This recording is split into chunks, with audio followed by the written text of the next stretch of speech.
Theatre ഹട്ടിൻ്റെ നേതൃത്വത്തിൽ Chethimattam river Valley ക്ലബ്ബിൽ നടക്കുന്ന കുഞ്ഞരങ്ങ് കുട്ടികളുടെ നാടക ശില്പശാലയുടെ ഭാഗമായി പ്രകൃതി പഠന യാത്ര നടത്തി. രവി പാല, ജോയ് ജോസഫ് മൂക്കൻതോട്ടം എന്നിവർ നേതൃത്വം നൽകി. ഓക്സിജൻ ബാംബു പാർക്കിലേക്കും പുളിക്കൽ തറവാട് ഹെറിറ്റേജിലേക്കുമാണ് പഠനയാത്ര നടത്തിയത്.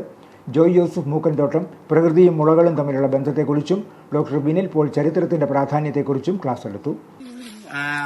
ഇത് കാറ്റഗറി തിരിച്ചാണോ നട്ടതെന്നൊക്കെ സത്യം പറഞ്ഞാല് എനിക്ക് ചെറിയ ഒരു മുളയുടെ ഇത്രയും നീളെ തന്നുണ്ടായിരുന്നുള്ളൂ ഒരു കൂടിനകത്ത് വെച്ച്.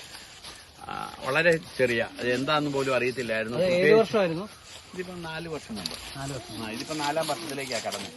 River valley president Tomy George Vinil പോളിനെ ആദരിച്ചു.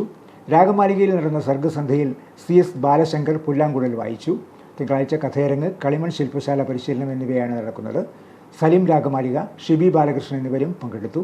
ലക്ഷ്മി ശശിധരൻ, കിരൺ രഘു, ഫവാസ് സമീർ ഹംസ, ആര്യ ചെറിയൻ, അജേഷ് SS, ജിനു ചെമ്പിളാവ്, ഡോക്ടർ അഭീഷ് ശശിധരൻ എന്നിവർ കുഞ്ഞരങ്ങിന് നേതൃത്വം നൽകി.